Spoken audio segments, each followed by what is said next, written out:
아, 오늘 주변인의 하나님이라는 말씀 함께 좀 나누려고 하는데요. 우리가 성경을 읽다 보면 종종 성경의 의도와 교훈이 무엇인지 잘 감이 오지 않을 때가 있습니다. 성경의 내용 자체가 어려워서가 아니고요.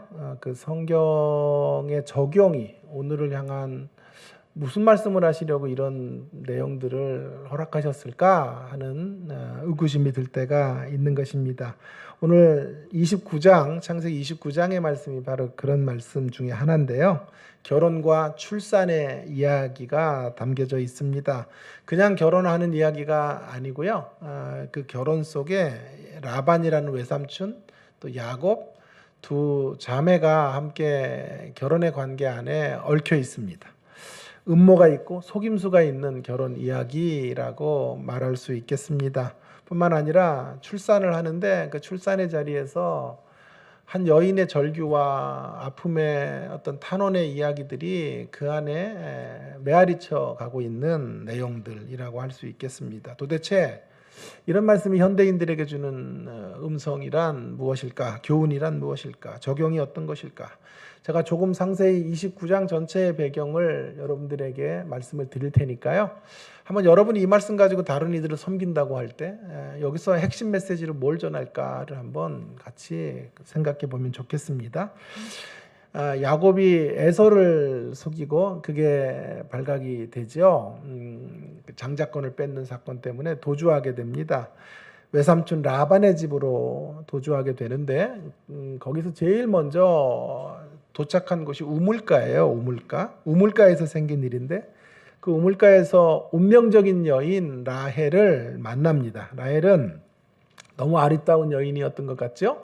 그래서 첫눈에 야곱이 반한 것입니다. 그리고 심장이 멎는 듯한 경험을 하고 결혼을 해야 되겠다 이렇게 결심을 하게 된 것입니다. 외삼촌을 만나자마자 처음 만났는데 불쑥 딸을 달라 그런 거예요. 라헬과 결혼하겠다라고 말을 하게 된 것이죠. 자, 이런 제안이 성취되려면 신랑 측에서 뭔가 선물을 신부 측에 주어야 되는데 야곱은 아무것도 가지고 있지 않지요. 라반의 응답이 무엇일까가 궁금한데요. 제가 이런 얘기를 했는데 그 뛰는 놈 위에 나눈 놈이 있고 나눈 놈 위에 또 한 놈이 있다 그랬죠. 붙어 나눈 놈이 있다 그렇게 얘기했는데 뛰는 놈 위에 나눈 놈은 야곱이고 또 그 위에 또 붙어 나눈 놈은 라반이에요. 라반은 한 수가 더 높아요. 그래서 가만히 보니까 야곱을 이용해 먹기가 딱 좋다고 생각을 한 거죠. 그래서 승낙을 해줍니다. 너의 결혼을 내가 승낙하겠다고 하되 조건으로 7년 동안 종살이를 해서 그의 노동력을 좀 사용하려고 한 것입니다. 나중에 알게 된 꼼수가 여기 있었는데 그 결혼을 제일 먼저 라헬과 시키는 게 아니라 레아를 들여보내서 레아와 결혼하게 하는 그런 꼼수를 가지고 라반이 지금 야곱을 속이게 된 것입니다. 어쨌든 야곱은 그것을 알 리가 없죠. 철석같이 외삼촌의 말을 믿고 7년 동안을 종으로 일하게 됩니다. 7년을 수일처럼 여겼다 이렇게 말한 걸 보면 얼마나 라헬을 사랑했는지 하는 것을 알게 됩니다. 드디어 결혼식 날이 되어 이제 야곱은 만취 상태가 되고 너무 기뻐서 술이 들어가고 그런 만취 상태에서 첫날 밤을 이제 지내게 됩니다. 그런데요, 그 다음 날 아침에 눈을 떠 보니까 이게 어찌된 일입니까? 지난밤 함께 밤을 지샌 여인은 라헬이 아니라 그의 언니였던 레아라는 여인이었던 거죠. 너무 놀랍고 너무 화가 나서 외삼촌에게 달려가서 따집니다. 그랬더니 라반이 일단 이 결혼식을 거행하고 그리고 만약 라헬을 또 얻고 싶으면 7년을 더 일해라 이렇게 얘기를 한 거죠. 그래서 7년을 더 라헬을 얻기 위해서 일하게 된 이야기. 이것이 신부가 뒤바뀌어진 결혼의 이야기예요. 성경에서 이런 이야기를 노골적으로 우리 가운데 허락해주고 있는 거죠. 자, 그리고 31절부터 우리가 읽은 본문 29장 전체를 우리가 봤어야 되지만 31절부터 읽었는데요. 여기서는요. 성경의 관심이 이제 레아에게 쏠려 있죠. 레아가 4명의 아이를 출산하는 이야기가 기록이 되어져 있는 것을 보게 됩니다. 야곱은 결혼한 후에 두 여인을, 그러니까 두 자매를 다 부인으로 얻고 라헬만을 집착적으로 사랑하는 거죠. 그런데 라헬은 애가 없고 레아가 애를 갖게 되는 거죠. 그런데 그 애를 갖는 이야기 속에 그녀의 절규가 있어요. 남편의 사랑을 받지 못하지만 애만 낳을 수밖에 없었던 그녀의 절규가 담겨져 있는 출산의 이야기. 자, 여러분, 이것이 사건의 전모인데요. 묻지 않을 수 없어요. 도대체 무슨 교훈을 말씀하는 거예요? 여러분 같으면 이런 본문을 읽고 뭐라고 연약한 성도들이나 또 다른 이들에게 말씀을 전하겠습니까? 이런 교훈일까요? 야곱처럼 남을 속이면 훗날에는 그거의 대가를 치르게 된다. 그런 말씀도 본문 안에 없는 것은 아니나 그렇게만 보기에는 좀 뭔가 아쉬워 보이죠. 아니면 이런 건 어때요? 야곱의 집념을 배우라. 14년 동안 한 여인을 얻기 위하여 몸부림치며 달려갔던 그런 집념과 열정을 가지라. 예, 그것도 가능한 이야기일 수 있겠습니다만 역시 좀 통쾌하거나 본문 전체를 좀 이끌어가는 메시지 같지는 않아요. 그럼 이건 어때요? 첫날 밤에는 술 취하지 마라. 뭐 그런 내용도 좀 말이 되지 않지요. 자, 왜 이런 본문이 어려운고 하니 우리가 성경을 자꾸 한 개개인의 잘잘못을 따지고 그것의 장점을 배우고 단점을 배우지 말자, 이런 식으로 성경 읽기가 경도되어져 있기 때문에 이런 본문을 만나면 되게 난감하고 어떻게 풀어야 될지를 모르는 거예요. 자, 오늘 제가 본문을 두 가지 눈으로 좀 바라보려고 합니다. 하나는 이 본문의 야곱과 주변 사람들이 살아가는 시대가 어떤 시대인지를 일단은 말하는 쪽으로 본문을 볼 필요가 있습니다. 우리가 어떤 시대를 사는가 하는 것에 대해서 알려주려고 하는 것이고, 우리가 살아가는 시대 속에 하나님은 어떤 분이신가 하는 것에 대해서 답하려고 하는 거죠. 그런 쪽으로 우리의 초점을 좀 바꾸면 이 본문이 쉽게 풀릴 수가 있습니다. 먼저 오늘 본문의 주인공들은 어떤 시대를 살았고 저와 여러분은 어떤 시대를 살아야 하는지를 성경이 지금 말해주고 있습니다. 어떤 시대를 살아야 될까요? 예, 우리들은 중간기를 살고 있고 중간기를 살아내야 한다. 어떤 시기요? 중간기를 살아야 한다. 중간기라는 말은 낀 세대를 사는 거죠.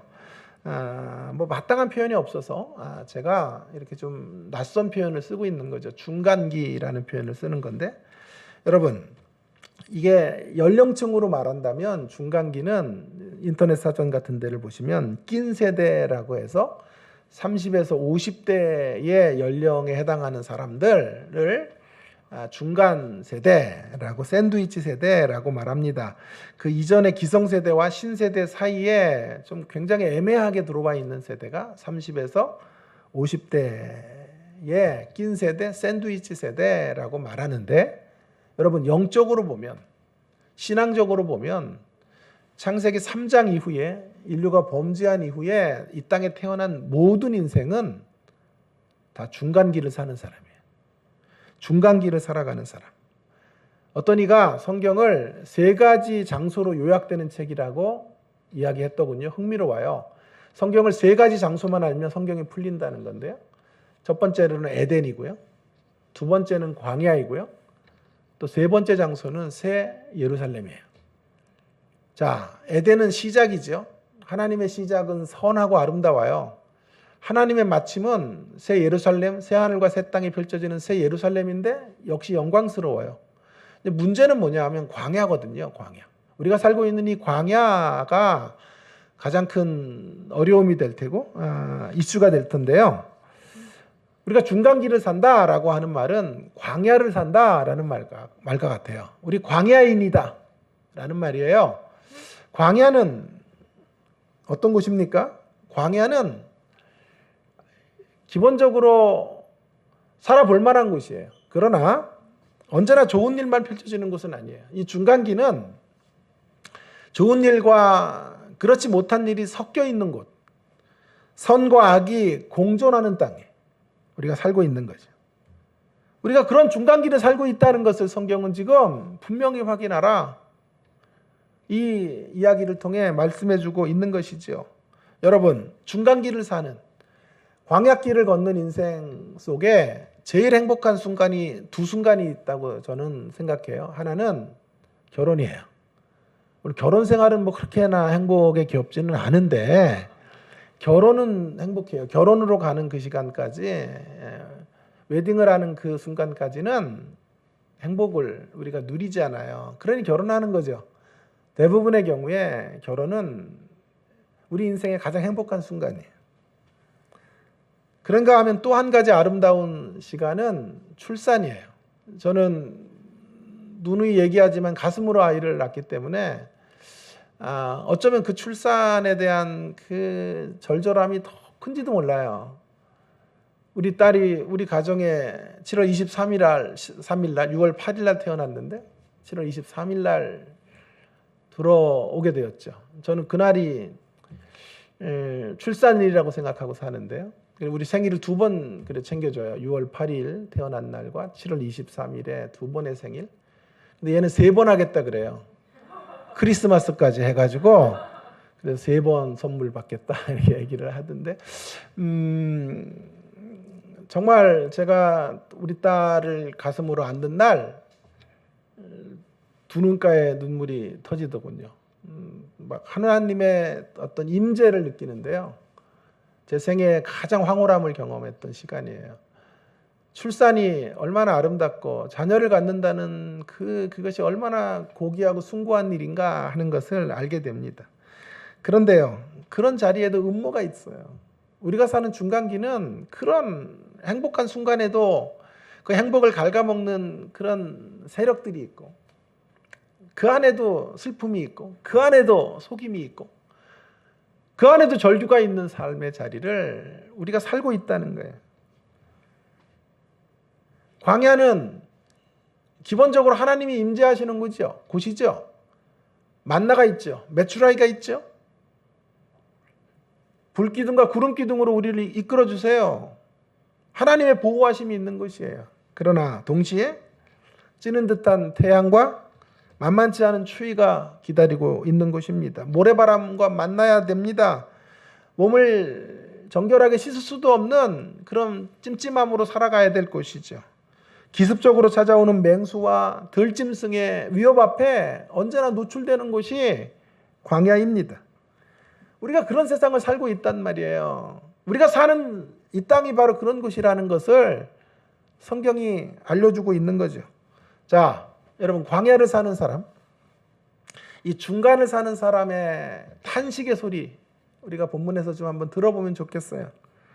그 탄식이 25절인데요. 나레이터의 설명으로 되어 있지만 이것이 저는 야곱의 탄식이었을 것이라고 생각해요. 25절을 한번 주목해 보시면 25절에 이렇게 성경이 되어 있죠. 라반이 이르되 25절 죄송합니다. 25절에 야곱이 아침에 보니 레아라.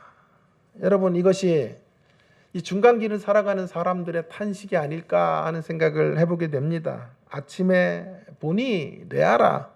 야곱이 기다렸던 사람은 라헬이었죠. 내가 꿈꿨던 결혼은 라헬과의 결혼이었는데 그 야곱을 기다린 것은 라헬이 아니라 레아를 맞아들여야 했던 것이라는 것을 성경이 말해주고 있는 거죠. 이것이 중간기를 사는 사람들의 탄식이죠. 아침에 보니 라헬이 거기 있지 않고 레아가 있다라고 하는 것입니다. 우리가 원했던 라헬은 없고 레아가 떡 버티고 있는 현실, 그것이 중간기를 살아가는 사람들이 직면해야 되는 삶의 아픔이고 고통이고 힘듦이 될 수 있다는 거예요. 오늘 야곱의 이야기는 바로 그 지점을 우리 가운데 말해주고 있는 것이죠.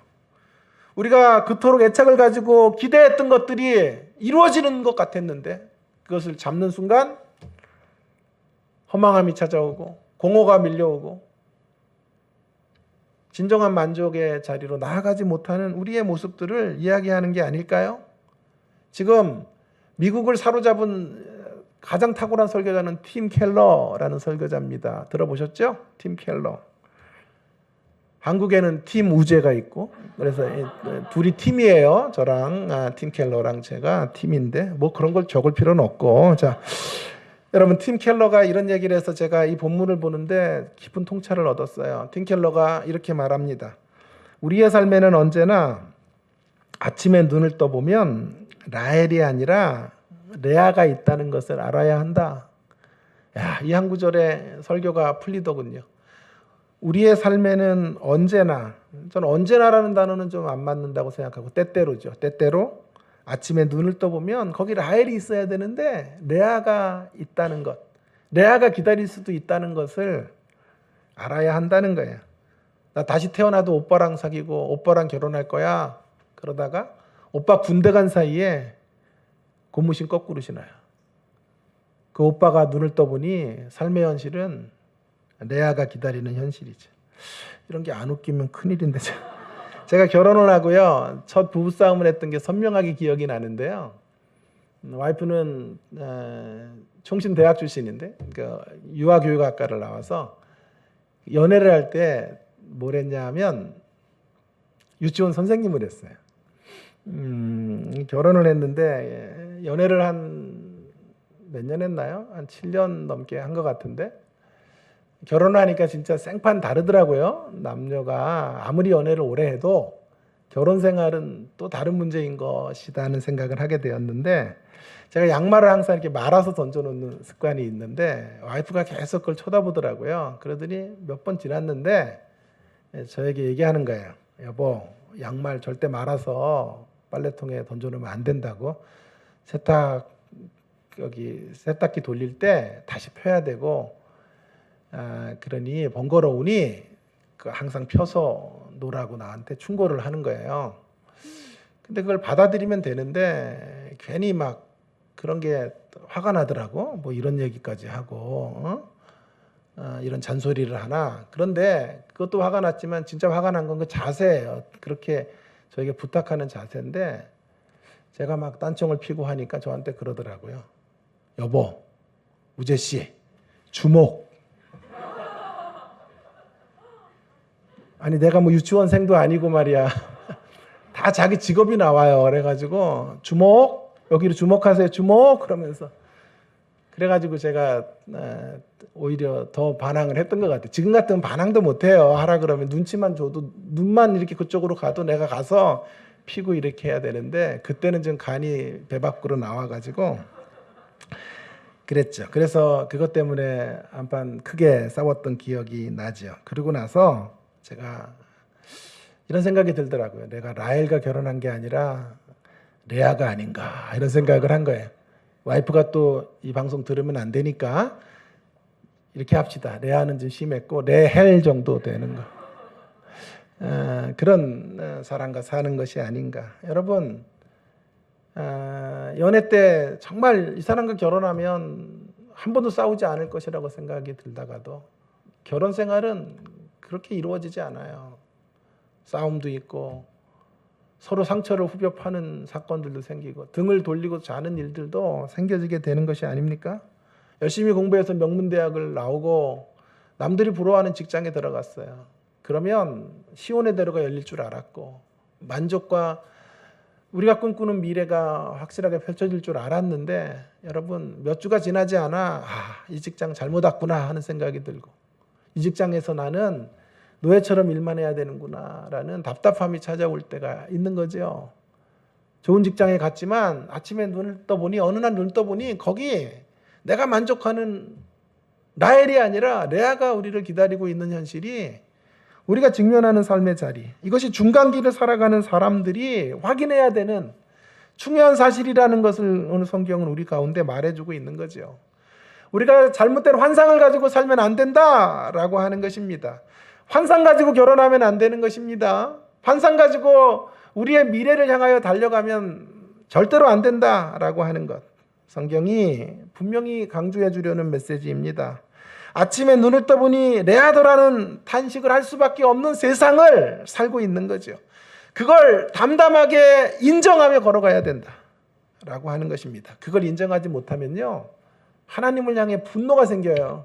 내가 기다렸던 이런 만족한 삶은 왜 안 오는 겁니까? 분노가 생기고, 그리고 그 분노가 커지면, 그래서 하나님과의 조율이 끝나면, 조율이 잘 되지 않으면 스스로 무너지거나 신앙을 버리거나 우리 자신들에 대한 연민의 자리로 떨어질 수 있다는 사실이죠.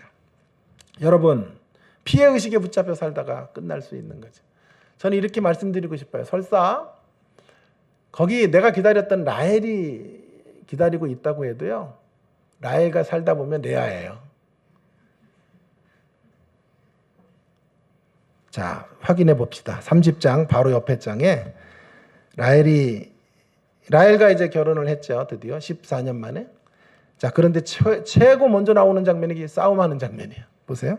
라헬이 자기가 야곱에게서 아들을 낳지 못함을 보고 그의 언니를 시기하여 야곱에게 이르되 내게 자식을 낳게 하라. 그렇지 않으면 내가 죽겠노라. 죽고 싶다는 거야.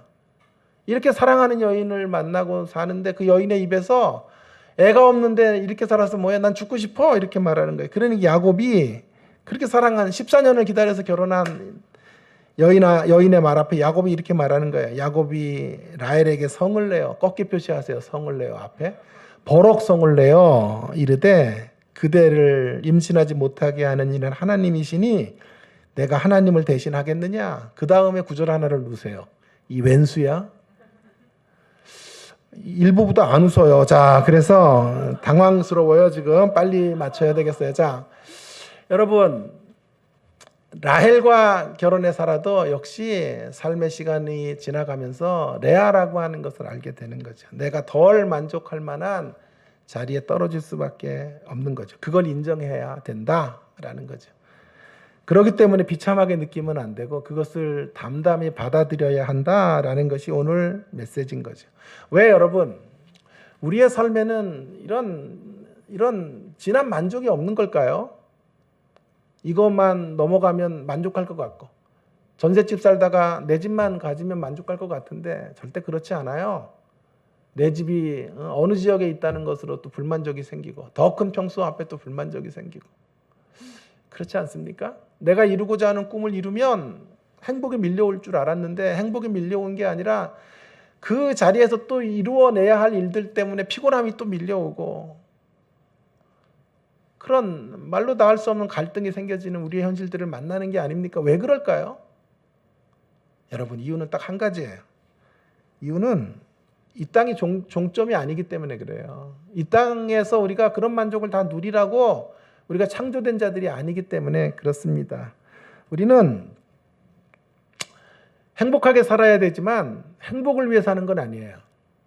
적으세요. 제로게 이런 걸 적으라고요. 자, 우리는 행복하게 살아야 하지만 행복을 위해 사는 사람은 아니거든요. 행복이 목표가 아니거든. 행복하게는 사셔야 되지만 행복을 목표로 살아가는 사람들은 아니라고요. 우리는 이 세상 사람들이 아닙니다.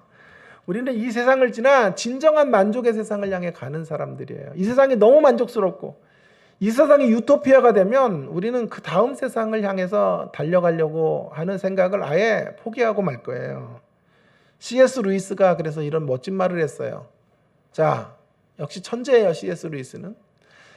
이런 말을 했어요. 들어보세요. 만일 내가 이 세상에서의 그 어떤 경험도 결코 충족시키지 못하는 욕망을 내 속에서 발견한다면 내가 다른 세계를 위해서 만들어졌다는 게 가장 타당한 설명이 될 것이다. 여러분, 내가 뭘 해도 다 만족이 안 되거든요. 아무리 좋은 곳에 가도 시시하다는 생각이 들고, 아무리 기가 막힌 삶의 자리에 우리가 들어간다고 해도, 그런 현실이 펼쳐진다고 해도 거기 안에 실망이 찾아오고 그 안에 또 다른 피곤함이 우리 가운데 밀려온다면 한 가지밖에 없다는 거예요. 우리는 이 세상 사람이 아닌 거예요. 우리는 다른 세계를 위해 초대된 사람이에요. 초자연적이고 영원한 세계를 향해서 부름받은 사람들이라는 것을 인정하며 살아가야 한다라는 것입니다. 사랑하는 여러분, 우리의 삶에 레아가 버티고 있다고 해도 결코 부모 탓이나 환경 탓하지 말기 바랍니다. 남을 원망하지 말기 바랍니다. 레아와 싸우는 자리로 그 싸움의 시간으로 소모전하지 않기를 바랍니다. 우리의 생각의 초점을 바꾸실 수 있기를 바랍니다. 생각의 초점을 바꾸어서 그것에 대한 실망감을 승화시켜 갈 수 있기를 바랍니다. 그래서 그런 삶의 불만족과 우리가 기대했던 행복에 밀려오지 않을 때가 하나님을 의존할 때, 하나님을 전적으로 바라볼 때임을 인정하시고 실망감을 넘어 하나님을 응시하시는 저와 여러분 되기를 간절히 바랍니다. 자, 또 한 가지 중요한 사실은 이런 중간길을 살아가는 저와 여러분에게 우리 하나님은 어떤 분이신가 하는 이야기를 하고 싶은 거죠. 본문은 우리 하나님은 중간길을 살아가는 사람들의 레아와 같은 사람들, 주변인이라고 생각해요. 주변인의 하나님이세요. 주변인을 귀하게 여기시는 분이시다라는 것을 알아야 한다라는 게 두 번째 교훈이 되겠습니다. 하나님은 중간길을 살아가는 주변인을 사랑하십니다. 오늘 본문으로 말하면 레아를 사랑하시지요. 레아의 하나님이시지요. 야곱의 하나님, 라헬의 하나님이라는 말은 많이 들었는데 레아의 하나님이라는 말은 매우 생소할 거예요. 자, 그러나 성경의 하나님은 야곱의 하나님, 라헬의 하나님만이 아니라 레아의 하나님도 되시는 거죠. 라헬은 늘 사랑받는 여인의 대명사. 이에 반해서 레아는 늘 천덕꾸러기로 취급받았던 여인의 대명사입니다. 17절에 보면 레아는 시력이 약하나 라헬은 곱고 아름다웠다고 말합니다. 레아가 눈이 안 좋았다는 뜻이 아니고요. 미의 기준이 눈이었어요. 그래서 그렇게 아름다운 여인이 아니었다는 거죠. 평범했다는 거죠. 그런데 라헬은 곱고 아름다웠단 말이에요. 그때나 지금이나 왜 이렇게 눈을 가지고 자꾸 사람을 평가하는지. 주님의 평가는 아니고요. 사람들이 그렇게 평가했다는 걸 얘기하는 거니까 너무 저를 보면서 또 희열에 빠지지 마시고 여러분의 모습도 좀 보세요. 자, 그런데 레아는 늘 동생에게 밀렸어요. 늘 동생 때문에 열등의식에 빠질 수밖에 없었어요. 사람들의 관심의 대상은 언제나 라헬이었죠. 그래서 한 번은 꼭 이겨보고 싶었는데 그의 집안에 너무나 멋진 청년 하나가 들어온 거죠. 야곱이죠. 레아가 첫눈에 사랑하게 된 거예요. 그런데 야곱의 눈은 레아에게 눈길도 안 줘요. 오직 라헬에게만 쏠려 있는 거예요. 그때 아버지가 하나의 음모를 이야기합니다. 전날 밤에 네가 들어가서 동생 대신에 야곱을 쟁취해. 레아는 그래서는 안 되는데 이번만은 꼭 동생을 이기고 싶은 강한 충동을 느껴요. 그래서 아버지의 계획대로 몸을 맡겨요. 사랑을 통한 결혼으로 꼬리내야 되는데 결혼을 통한 사랑의 자리로 나아가기로 결심한 거죠. 매우 대담한 선택을 한 거지만 그것이 그녀의 비극의 시작이에요. 야곱은 아침마다 눈을 뜰 때마다 으악 레아야 소리치면서 레아와 살아가는 삶에 불만을 토로하고 그녀를 원망하며 그녀를 질타하며 살아가는 거죠. 여러분, 야곱도 절망했겠지만 레아가 얼마나 아팠겠어요. 남편의 사랑을 한 번도 받지 못하고 잠자리는 하는데 사랑은 주지 않아요. 늘 마음은 동생에게 가 있고 그렇게 자기를 대접하는 그 남편의 사랑을 끌어다가 자기를 사랑하게 만들기 위해서 몸부림친 여인, 주변인이에요. 그런데 놀라운 사실은 우리 모두가 주변인이라는 사실이에요. 죄송합니다만은 레아만 주변인이 아니라 저와 여러분 우리 모두는 주변인의 인생이에요. 야곱과의 결혼 생활에서요, 레아는 와락 눈물이 흐르고 너무 가슴이 아파서 위로받을 데가 없어요. 이것이 레아의 아픔이고 죄송하지만 우리의 아픔이에요. 우린 살아오면서 한 번은 레아의 취급을 꼭 받은 경험이 있을 거예요. 어떤 부분에서는 월등하지만 또 어떤 부분에서 부족하기 때문에 레아의 취급을 받는 거죠. 우리 딸은 좀 공부를 좀 시키려고 우리가 이사도 하고 모든 걸 다 우리 딸에게 던졌는데, 그래서 학원가 유명한 곳으로 최근에 이사도 했는데 공부가 은사가 아니라고요. 체육고등학교를 가겠다 그러는 거예요. 그래가지고 최고를 간다고 또 난리를 피우는 거예요. 왜 그러냐 그랬더니 일단 목적은 딱 하나야. 공부가 싫어서. 자기가 할 줄 아는 건. 그래서 달리기는 자기가 학교에서 제일 빠르다니까. 그러니까 아이들이 우리 딸이 인정해 줄 때는 운동할 때. 그래서 달리기 할 땐 준아야 나와 그러니까. 농구 자기가 제일 잘한대요. 농구할 때 체육 선생님이 애들 이름 모르는데 자기 이름만 한대. 준아가 한번 시범 보여 한대요. 그 부분에서 그녀는 라헬이에요. 그러나 학원에서는 반타작도 못하고 이러니까 레아가 되는 거죠. 우리는 어떤 부분에서 사람들에게 박수갈채를 받지만 또 어떤 부분에서는 열등하고 부족한 사람의 자리에로 떨어질 수밖에 없어요. 우리가 사는 세상이 치열한 경쟁의 세상이에요. 서열의 세상이에요. 그러다 보니까 잘난 사람인데 열등의식의 환자로 살 수도 있어요. 명문대학을 나왔는데도 가슴에 한을 가지고 사는 사람도 있어요. 한 부분에 레아됨 때문에 그래요. 아니 그런가 하면요. 우리 모두는 또 예고된 레아들이에요. 예고된 레아들 아니에요? 우리는 어느 순간인가는 이제 일선에서 은퇴를 해야 돼요. 어떠한 순간에서는 이전보다 덜 소중한 자리로 취급받을 수밖에 없어요. 세월 앞에 장사가 없더라고요. 저도 여러분 흰머리가 하나도 없었어요. 동안의 전설이었어요, 진짜. 근데 지금은 이렇게 흰머리가 가득한 존재가 됐잖아요. 어디 가면 결혼하셨어요? 이렇게 물었다고. 이분들은 이렇게 믿지 않는 불신의 영들이 있나? 이렇게 뭐를 다음 주는 안 와요, 저. 자, 어쨌든 하루하루 체력이 급감하는 현실들을 제가 경험해요.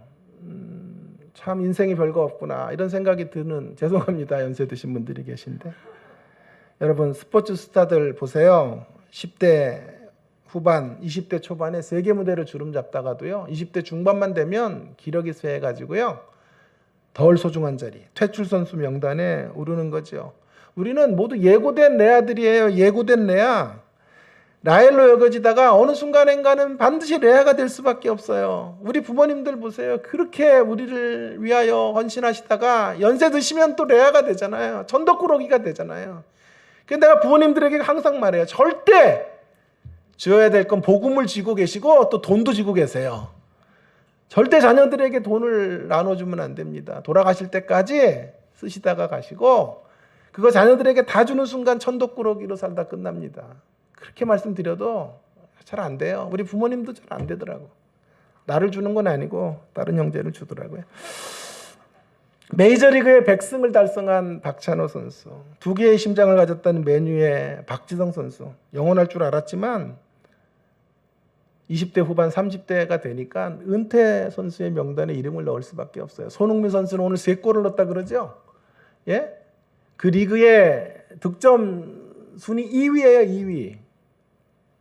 그래도 제가 예견하겠는데 10년 안쪽에서 그는 퇴출 선수 명단에 오를 수밖에 없는 거죠. 우리는 전부 예고된 레아들이에요. 예고된 레아의 길을 걷는 사람들이에요. 참 슬픈 이야기가 아닙니까? 그러나 여기 기쁜 소식이 있습니다. 세상이 다 우리를 레아처럼 하찮게 여길 때에도 우리 하나님은 레아를 소중하게 대접해 주세요. 세상적으로 볼 때 이쁜 구속이라고는 하나도 없는, 그리고 아버지와 짜고 죄를 공모한 레아를 하나님이 찾아오세요. 그녀에게 긍휼을 베풀어 주세요. 그녀의 죄를 묻지도 따지지도 않으시고 그녀에게 오셔서 그녀의 아픈 상처를 어루만져 주시고 그녀의 태를 열어서 자녀들을 갖게 하세요. 31절입니다. 여호와께서 레아가 사랑받지 못함을 보시고 아신다 이 말이에요. 하나님이 아신다 이 말이에요. 하나님이 레아의 가슴, 멍든 가슴을 아시고 그의 태를 열어주셨으나 라헬은 자녀가 없더라. 라헬은 남편의 사랑을 받았지만 자녀가 없고, 레아는 남편의 사랑을 받지 못했지만 대신에 하나님의 사랑해 주시는 여인으로 태가 열리게 되었다 라고 성경이 지금 말하고 있는 거지요. 오늘도 우리 하나님은 레아의 편이 되어 주시는 분이십니다. 주변인을 외면하지 아니하시고 함께 해주시는 분이십니다. 주변인 레아를 찾아오셔서 그녀의 멍든 가슴을 싸매어 주시고 어루만져 주시고 귀하게 대접해 주시는 분이십니다. 하나님은 잘난 사람들만의 하나님이 결코 아니십니다. 하나님은 이 땅에 힘들고 어려운 이 땅의 모든 레아들을 함께 부둥켜 안고 걸어가시는 분이세요. 이것이 얼마나 감사한지 몰라요. 그래서 우리의 두 눈에 눈물이 터지는 거죠. 그 하나님이 계시기. 때때로 살면서 사람들에게 부당한 레아로 취급당해도 또 레아로 살아가는 것이 아무리 힘들고 아프고 어려울지라도 이 하나님이 계시기에 레아를 소중히 바라봐 주시고 위로해 주시는 하나님이 계시기에 우리 다시 일어날 용기를, 희망을 얻게 되는 것입니다. 더욱 놀라운 사실은요, 레아를 위로해 주시는 것만이 아니라 레아를 통하여 엄청난 계획을 갖고 계세요. 반전의 역사, 반전의 드라마를 써내려 가기를 하나님 원하시는 거죠. 그게 바로 레아의 자녀를 낳는 이야기들이에요. 이야기들 속에 있어요. 세 자녀를 낳을 때까지는, 자, 루벤, 시므온, 레위를 낳을 때까지는 레아의 한이 토로되죠. 원망이 섞인 자신의 가슴의 상태를 아이들의 이름에 지어서 지금 이름을 짓게 되는 거죠. 그죠? 루벤을 낳으면서 이제 내 남편이 나를 사랑하겠지라는 뜻의 루벤이라고 이름을 진 거예요. 그녀에게 최고의 화두거리는 남편의 사랑을 받는 거예요. 근데 첫째 아들을 낳았는데 남편이 쳐다보지도 않아요. 애만 이뻐해요. 그래서 시므온을 하나님이 주셨을 때는 이제 여호와께서 나의 사랑받지 못함을 들으셔서 아들을 주셨다. 이제 남편의 사랑이 오겠지 했는데 역시 오지 않아요. 셋째를 낳고 레위라고 이름을 졌는데 제일 가슴 아파요. 레위는 이제 셋째까지 나왔으니 내 남편이 나와 연합하리로다. 껍데기로 연합하는 게 아니고 육체만 연합하는 게 아니라 마음과 마음이 연락하는 관계, 영혼이 하나 되는 그런 관계 안으로 진정한 인격적 사랑을 받는 내가 아내가 되고 싶다라는 소원이 그녀의 갈망인 거예요. 그런데 그런 갈망들이 다 깨진 거예요. 그런데요, 마지막 네 번째 아들을 낳을 때 유다라고 태도가 바뀌어요. 유다라고 하는 말은 이제 하나님을 찬송할 것입니다. 이제는 여호와를 찬송하겠습니다라고 유다라고 이름 짓는 거죠. 바뀐 거죠. 드라마틱한 변화가 생긴 거죠. 왜 그랬을까요? 스티븐슨이라고 하는 유명한 학자는 이렇게 말했어요. 레아가 야곱과의 이 허무한 결혼 생활을 통하여 비로소 그 고통의 자리에서 하나님을 보게 된 거예요. 하나님에게 마음의 문을 연 거예요. 절규하다가 탄식하다가 눈물 흘리다가 하나님의 위로를 받고 하나님을 향하여 가슴을 연 거예요. 하나님을 배운 거예요. 아픔의 시간만큼 하나님 앞으로 가까이 간 거예요. 하나님만 내 신랑이면 돼 라는 자리로 가게 된 거예요. 그래서 신랑 되시는 우리 하나님을 경험하게 된 거예요. 그리고는 남편의 사랑이 설사 주어지지 않는다고 해도 저는 찬송할 것입니다. 저는 한 생에 이런 현실 앞에서도 레아됨의 자리에서도 저는 노래하며 살 것입니다. 고백하고 있는 거죠. 여러분, 이것이 하나님이 레아를 통해서 이끌어 가셨던 하나님의 계획이에요. 하나님은 아픈 만큼 그녀를 성숙하게 만들어 가기를 원하셨어요. 그녀를 존귀하게 사용하기를 기뻐하신 거지요. 그래서 여러분, 이스라엘 백성들이 라헬보다 레아를 더 좋아하게 된 거예요. 나중에 족장의 묘실에 야곱과 함께 잠든 여인은 라헬이 아니에요. 레아예요. 레아의 태에서 유다가 나왔고 유다의 태에서 예수 그리스도가 탄생하는 이 놀라운 역사, 주변인 레아가 예수 그리스도의 할머니가 되는 이런 축복의 자리를 주님이 허락해 주신 것입니다. 하나님은 레아로 살아간 아픔을 보상해 주시는 분이에요.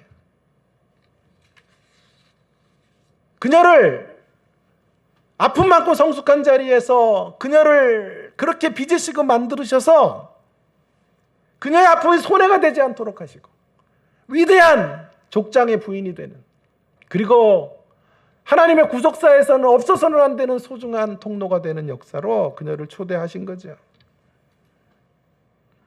신약에 오면요, 이 하나님, 이 레아를 위하시고 레아의 삶의 주인공의 자리로 그를 이끌어 가시는 이 하나님은요, 이제 신약에 오면요, 레아를 위하시는 하나님 정도가 아니라 레아의 하나님이 되세요. 레아가 되신 하나님, 레아가 친히 되세요. 레아의 후손으로 오시죠. 레아의 후손으로 오시고 친히 그분의 삶이 레아의 삶이에요.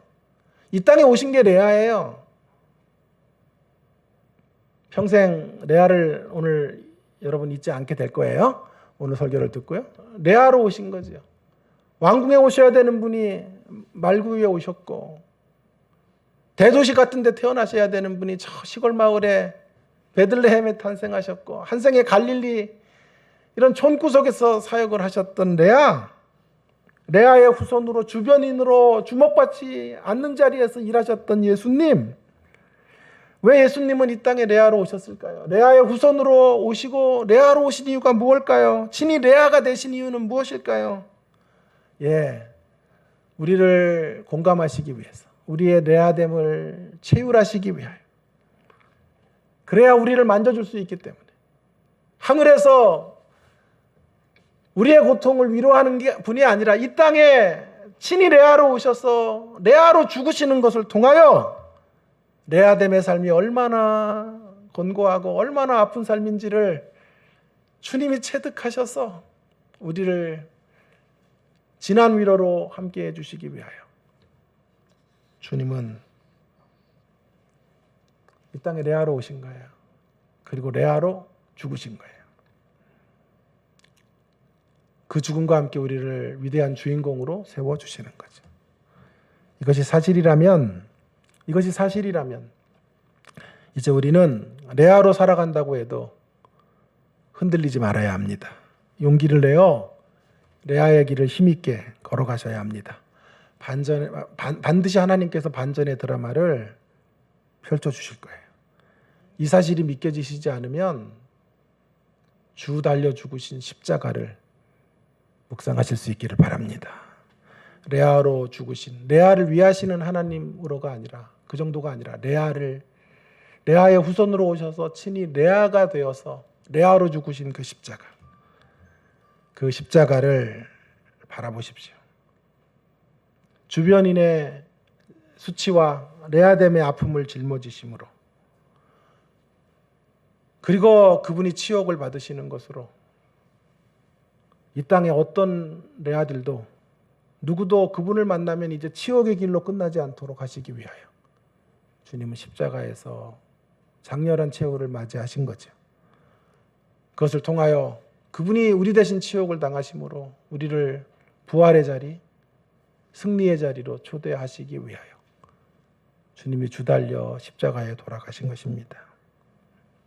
우리가 비록 레아로 살아도 우리의 인생의 마침은 승리가 될 거예요. 이김으로 맞춰질 거예요. 그때까지, 우리의 입에서 찬송이 터지는 날까지 우리가 해야 될 일이 있어요. 레아가 한순간도 포기하지 않고 루벤이라는 이름으로, 시므온이라는 이름으로, 유다라는 말로 자신의 가슴을 토로하고 정직하게 하나님 앞에 아픔을 올려드렸던 것처럼 우리의 삶의 현실 속에서 공고하고 힘든 날들을 여러분 살아가는 동안에 한 가지 포기해서는 안 되는 일은 하나님을 향하여 우리 아픈 가슴을 올려드리는 일입니다. 눈물의 기도를 드리는 것입니다. 하나님께 계속 달라붙는 일입니다. 절규의 기도를 드리고 탄식의 기도를 드리며 주님, 우리의 아픈 현실을 돌아봐 달라고 끝까지 기도할 수만 있다면, 끝까지 주님을 바라볼 수만 있다면, 이 좋으신 주님은 반드시 우리 가운데 오셔서 우리의 삶을 치욕으로 끝나지 않게 하시고 우리의 입술에서 찬송이 터지게 하시고 간증의 고백자들로, 주인공들로 저와 여러분들을 세워주실 줄 믿습니다. 그 주님 바라보시며 이 사순절 또 고난주간을 십자가를 묵상하며 지나가시는 빗소교회 모든 성도님들 되기를 주의 이름으로 축원합니다. 축원합니다.